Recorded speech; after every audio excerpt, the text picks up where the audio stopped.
Welcome to Lost Relation Chronicles. I was sitting at the dining table, sipping my coffee when Kathy sat down across from me with an unusual expression on her face. I could tell something was coming, but I had no idea what it would be. Taking a deep breath, she said, "I have been having an affair with my boss Alex." The words were blunt, without the hesitations or stammering he might have expected from someone making such a confession. She didn't seem apologetic or even guilty. Instead, she explained it as though it were a choice he simply needed to accept. "I will make sure that you get your share of physical intimacy," she promised, as if it were some kind of consolation prize. "I'll make sure you're not left out, Ben. But you need to understand." I felt a mix of disbelief and insult building in my chest. There was an absurdity to it that nearly made me laugh, but I held it back and looked her in the eyes. This woman I had been married to for 3 years was sitting across from me, calmly suggesting that we continue our marriage while she maintained an open affair. I wondered if I had ever truly known her. After a moment of silence, I couldn't hold back anymore. A short, dry laugh escaped my lips and I shook my head. "Kathy, if you think I'm going to sit here and go along with this, you don't know me at all. You don't get to just throw your decisions at my face and expect that I'll accept your affair. I am not your doormat. You need to find yourself a divorce lawyer." She stared back at me, surprised by my response. Maybe she thought I would be passive, or maybe she thought I needed her enough to tolerate anything. But her expression changed as she realized I was serious. She hadn't expected me to be that blunt. As I pushed my chair back, ready to leave, Kathy's expression darkened. There was something menacing in her eyes, a sharpness I'd never seen before. She leaned forward, her voice low and steady. "Ben, sit down. You don't get to just walk out on this conversation." I stopped and looked at her. She met my gaze, her lips curving into a cold, almost smug smile. "You think you can just leave, find a lawyer, and be done with me?" she said. "No, Ben, that's not how this is going to work." I stared at her. "Really? You think your threats will work?" "It will," she said, leaning in even closer. "If you try to walk away from me like this, I will ruin you. Do you understand? I'll go to the police. I'll tell them you hit me, that you threatened me." Her words were calm, almost casual. "They'll believe me, Ben. Who do you think they'll trust? A well-respected attorney, or some accountant nobody's ever heard of?" She tilted her head, watching me. "You think you'll just pick up and move on, but I'll make sure you have nothing left. I'll make sure you're begging to come back." I couldn't believe this was the same person I'd married. It was like I was staring at a stranger, someone who didn't care about destroying everything I'd worked for, everything I'd built. She looked at me as though she already knew I'd give in, as though she was certain I wouldn't dare to risk the nightmare she was threatening. "So, here's how this is going to go," she continued. "You'll stay, you'll play along, and you'll keep your mouth shut, or I will take everything from you and burn it to the ground. Your choice, Ben." I was still reeling from Kathy's threat when she leaned back in her chair, almost as if she'd made up her mind about something. She crossed her arms, a smug look on her face. "Oh, and one more thing, Ben," she said, her tone dripping with condescension. "I think it's time you meet Alex. He's coming over tomorrow." I blinked, barely processing her words. "What, are you really that dumb?" "You heard me." She smiled, a twisted, mocking expression. "He wants to meet you, and I want you to be on your best behavior. Be a nice boy for me, Ben." The humiliation cut deep, but I stayed silent, waiting for her to finish. "I expect you to make him comfortable. Offer him a drink, maybe even a snack," she continued, as if she were dictating some normal household errand. "Who knows? Maybe he'll even be nice to you." I clenched my fists under the table, the anger bubbling up, but I forced myself to hold my tongue. She was looking at me, daring me to push back, to say something, anything that would give her more power over me. "Do you think it is a good idea, Kathy? What makes you think you can pull this off?" I said with a calm voice. Kathy leaned in, her smile fading, replaced by a hardness I hadn't seen before. "Because I can, Ben. Because this is my life, and I'll do what I want. And if you want to keep a shred of dignity, you'll do exactly as I say. I'll see you and Alex here tomorrow, and you'd better make a good impression." "Kathy, have you heard of Newton's laws of physics? For every action there is an equal and opposite reaction. However, with me the action might be something that you may not like. Rest, it's your call. This is the last suggestion that I will give you. Talk to your lawyer, don't make it messy. This marriage is over. Walk away while I still allow you to walk. Your threats will never work on me, 'cause I have an alpha male in my life. You are nothing." With that, she got up and left the room, leaving me there alone. It was clear. This wasn't a marriage anymore. It was a battlefield, and now I needed hit back. The next evening, I was sitting alone in the living room, nursing a glass of Jack Daniels, trying to steel myself for the absurdity that was about to unfold. I heard the front door open, Kathy's voice full of forced cheer as she greeted him. I took a long sip, watching as she led him into the room, her hand resting on his shoulder like he was some prized trophy. Then I got my first look at him. Alex was shorter than I'd imagined, fat. I felt a laugh bubbling up in my chest, and before I could stop myself, it slipped out. The whole thing was so ridiculous I could hardly believe it. This was the so-called alpha that Kathy had thrown everything away for? I looked him up and down, shaking my head, the laugh turning into a scoff. He was just 5 feet tall and shorter than Kathy. This leprechaun? I said, pointing at him, barely able to keep the smirk off my face. This is the guy you call an alpha male, Kathy? He does not even need to dress for Halloween. He can just wear a green suit and he will be a leprechaun.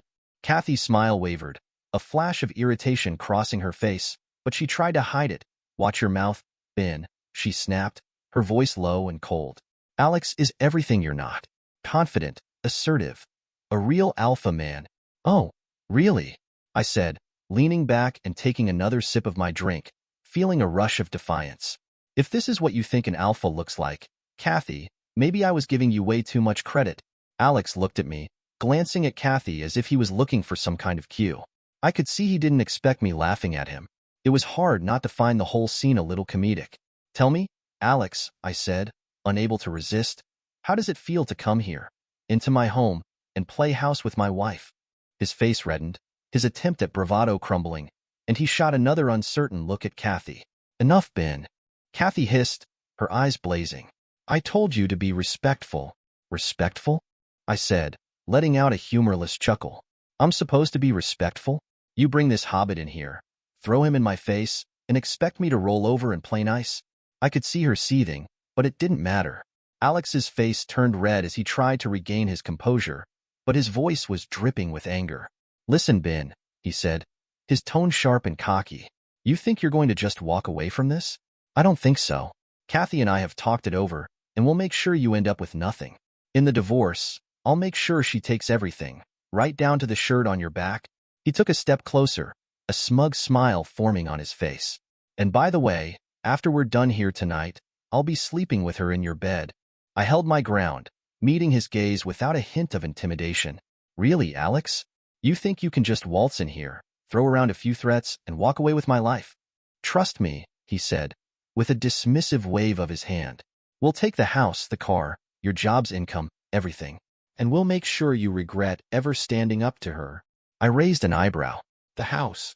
I asked, barely able to contain my laughter. That house isn't even mine, Alex. It belonged to my mother. I just live here. You won't get a penny from it. Alex's face faltered for a moment, but he quickly recovered, shifting to his next weapon. Fine, but we'll still take your job's income.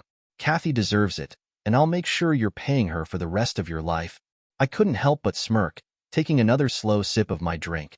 Sorry to disappoint you, Alex, but I already resigned from my job. What? Alex's smug expression finally cracked, his eyes darting to Kathy as if she'd somehow betrayed him. He looked completely blindsided. That's right, I continued, feeling a surge of satisfaction. So, no assets, no job, no income for you to leech off. I guess that little plan of yours isn't quite as airtight as you thought. Kathy glared at me, clearly caught off guard and furious, while Alex stood there, struggling to process the situation. I could see the gears turning in his head, realizing that the payday he'd counted on was slipping away. I looked between the two of them, finally feeling in control of my own life again. So, Alex, I said, my tone calm but pointed. Why don't you rethink exactly what it is you think you're taking from me? Because from where I'm standing, it seems like you're the one who's got nothing. Alex's face twisted with a smug grin as he leaned in closer, his voice dripping with arrogance. You're not in charge here, Ben, he said, practically taunting me. I'm the alpha now, and you'll do what you're told. In fact, I think I'll take Kathy upstairs to your bed, right now. There's nothing you can do about it. I set my glass down slowly, my blood boiling as I looked him dead in the eyes. Alex, I said, keeping my voice steady, I'm warning you. Get out of my house. Right now. But instead of backing down, he laughed, a harsh, mocking sound, and before I could react, He slapped me across the face, hard. The slap stung, but the fury it ignited inside me was something else entirely. He straightened up, looking at me with a smirk, clearly enjoying himself. "You really think you can stand up to me?" he sneered. "Guys like you are just all air and no substance. I'm the real deal, and I can destroy you, Ben. You're nothing. Men like me are in control, and I'll make sure you rot in jail if you try anything. You'll be begging for mercy by the time I'm done with you." The slap stung, but it gave me a smile. Ben felt the slap sting his cheek, and something in him snapped. All the humiliation, the rage, the months of disrespect, they boiled over, breaking through the restraint he'd tried to hold on to. He stood up from his chair, his fists clenched, his voice low and steady. "You think you're the real deal, Alex?" Ben's fist connected with Alex's jaw, and he went stumbling back, barely able to react before Ben hit him again, then again. With every punch, Ben let out the words he'd been holding back. "You think you're the real deal, Alex?" he said, a dark determination settling over him. "Real men don't try to tear apart other people's lives. Real men don't walk into another man's home and act like they own it. And they don't ruin marriages for their own ego. You're nothing, Alex. Real men protect their families." Another punch landed squarely on Alex's ribs, and Ben heard a satisfying crack. "Real men have integrity." Alex was gasping now, trying to put his hands up in defense, but Ben didn't stop. Each punch was a release, each hit an exorcism of the anger that had been building for so long. Finally, Ben picked Alex up in his hands, looked him in the eyes and said, "I am no alpha or a beta, I am the man." With that, he hoisted Ben over his head and slammed him down on the floor. Alex was crumpled on the floor, bruised and beaten. Ben took a step back, breathing hard, his chest heaving as he looked down at the man who had thought he could come into his life and tear it apart. Kathy stood frozen for a moment, her eyes wide with disbelief as she watched Alex crumble to the ground, bloodied and bruised. Her hands trembled, rage and fear mixing inside her. Without thinking, she rushed at Ben, her fists flying, pounding uselessly against his back in a desperate attempt to make him stop. But before she could land another punch, a woman's firm grip seized her wrists, yanking her backward. Kathy let out a startled scream as she was pulled off balance, spinning around to face her attacker. The woman holding her was tall, with short-cropped hair and an intense, unwavering gaze. Her grip was unrelenting, like iron around Kathy's wrists. Kathy tried to struggle, but the woman was too strong, her movements calculated, swift, and controlled. "Let me go," Kathy screamed, jerking her arms, but the woman's hold tightened. "No," the woman, Linda, said, her voice low and commanding. "You're done." With an almost terrifying ease, Linda twisted Kathy's arms behind her, forcing her to her knees.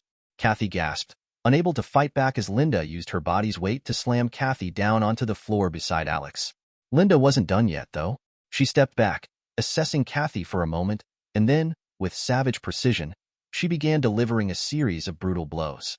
Her fists came down with unyielding force, landing against Kathy's chest and stomach, her strikes a mixture of speed and power that only someone trained in hand-to-hand combat could deliver.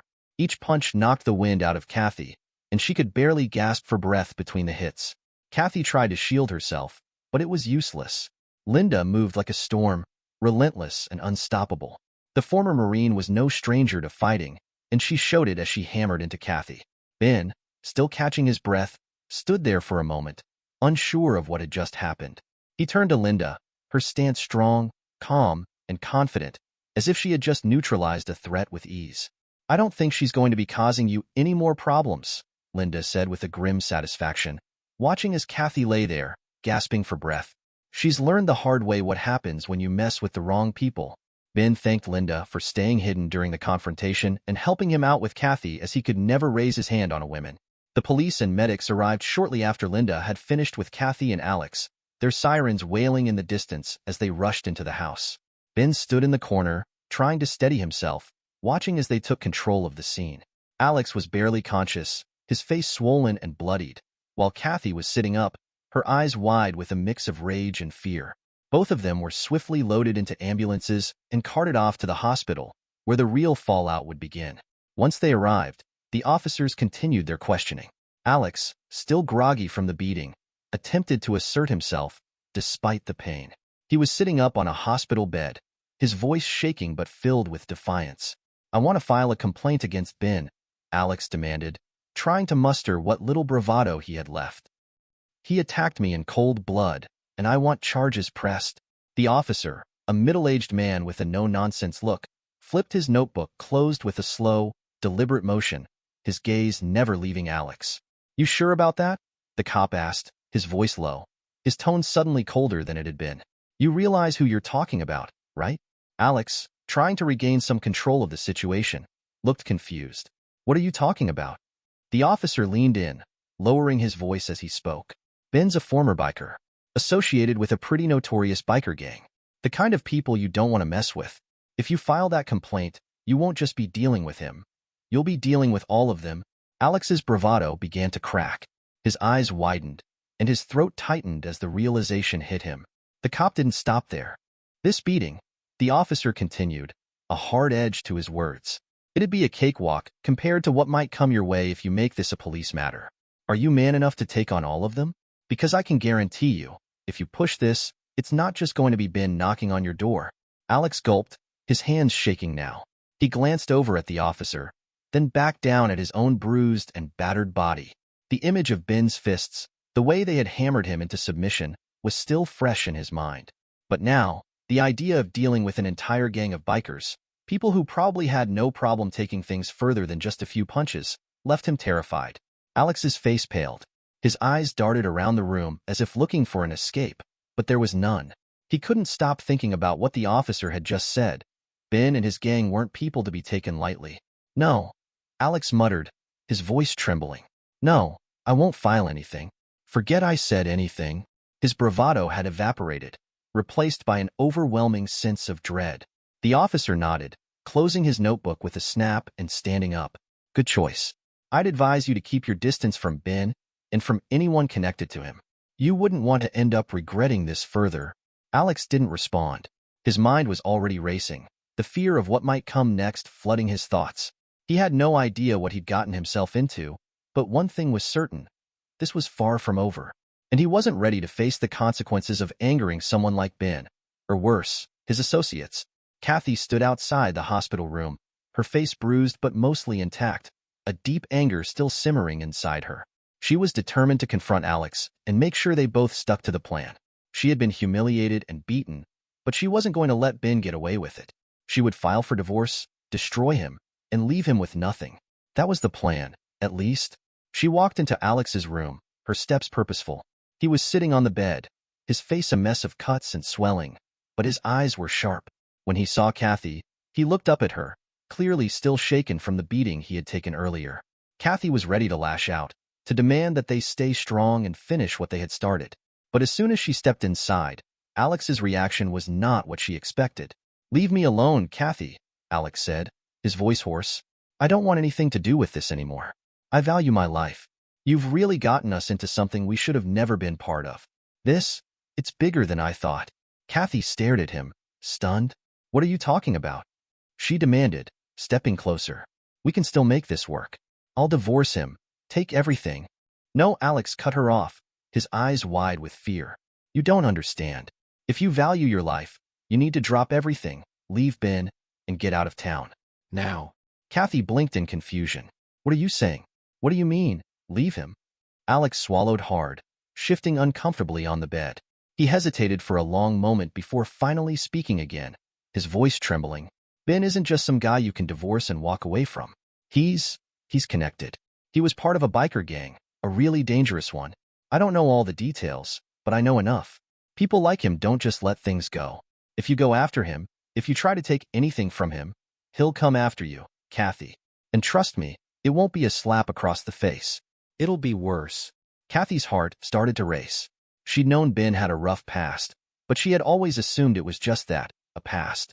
She had no idea just how dangerous his past really was. Alex was shaking now, the fear in his eyes palpable. Ben's not just a regular guy, Kathy. I was stupid to think we could take him on. If you file for divorce and try to take anything from him, you'll be marked. You're dealing with a whole other level of danger. And it's not just Ben. You're going to piss off the whole gang. You won't get away. They'll find you. They'll make your life hell. You need to leave, and you need to leave now. No divorce, no nothing. Just go. Kathy stood frozen, her thoughts racing. Alex's words felt like a slap in the face, but the fear in his eyes was real. This wasn't some idle threat. Ben's past was something far more dangerous than she had ever realized. She had always seen Ben as weak, someone she could control, but now it was clear that she had underestimated him and his past. The man who had once seemed like the perfect victim was something far darker, something she had never anticipated. I didn't know, Kathy muttered, almost to herself. Her mind was spinning. She had made so many plans for revenge, for taking everything from Ben, but now? Now, she wasn't sure she could follow through. What Alex was saying made too much sense. Alex, Kathy said, her voice trembling. What do I do now? Alex's voice dropped to a whisper. You do nothing. You walk away, quietly. If you try to drag this out, if you try to take him down, you're not just fighting him.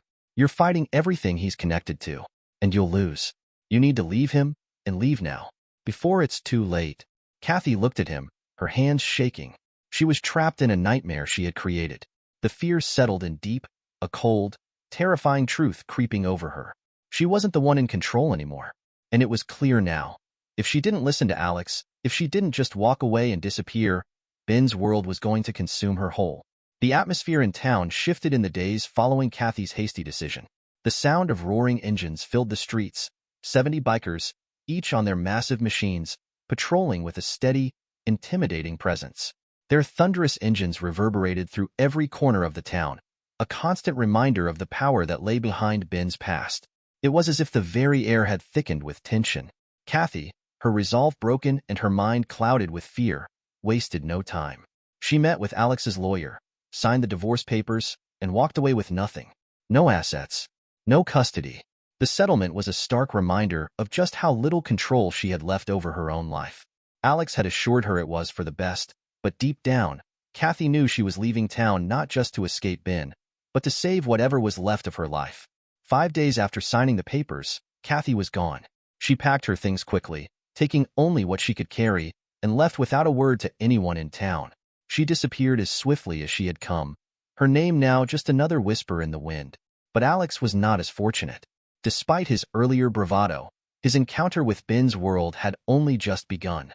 For the 7 days he spent in the hospital, recovering from his injuries, a constant presence lingered by his bedside. Every day, without fail, 2 bikers arrived during visiting hours. They never spoke to him. They never touched him. They didn't need to.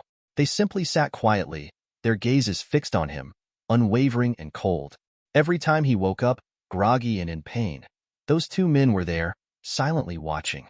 It wasn't just a warning, it was a message.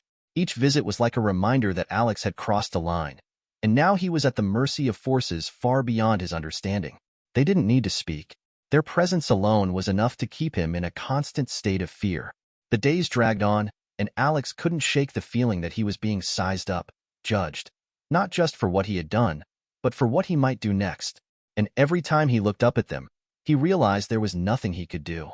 His fate had already been sealed, and it was no longer in his hands after 7 days, when Alex was finally discharged from the hospital, knowing that he had narrowly escaped a fate far worse than anything he had ever imagined. He'd learned the hard way that not all battles were meant to be fought, and not all men could be intimidated. Some men had entire worlds behind them, worlds that didn't need to raise a finger to bring you to your knees. His trip from hospital to home was again a nightmare. 70 bikes escorted him. Alex's life after his release from the hospital was a slow unraveling. At first, he tried to go about his normal routine, but everywhere he went, he couldn't escape the ever-present eyes of the bikers. They were always there, lurking in the background, at the gas station, on street corners, in the shadows of alleyways. No matter how fast or far he tried to run, they were always one step behind, watching, waiting. At first, he thought it was a coincidence. Maybe it was just paranoia, a product of the brutal beatdown he had endured. But as the days passed, the reality set in. They weren't just following him, they were making sure he couldn't escape.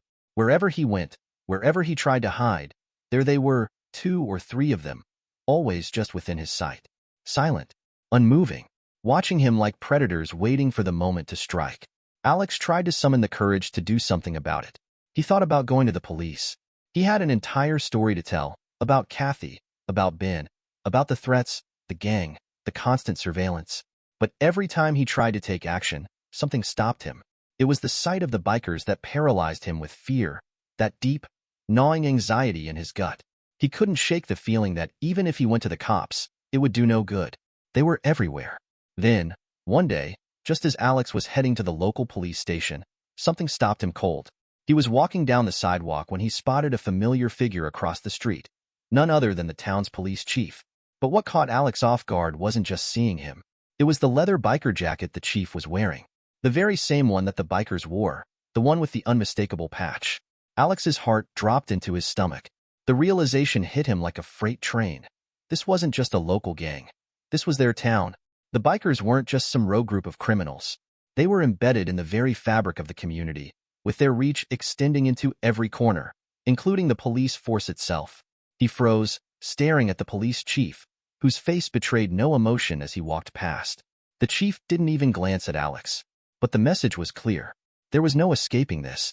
The town was under the control of people who answered to a much darker force than Alex had ever realized. Alex's thoughts began to spiral. He could no longer ignore it. The bikers weren't just following him. They were controlling him, making sure he understood that there was no safe place, no way out. His every move was being watched, not just by the bikers, but by the very institution he had once believed would protect him. With no other options left, Alex knew what he had to do. He couldn't stay. He couldn't fight.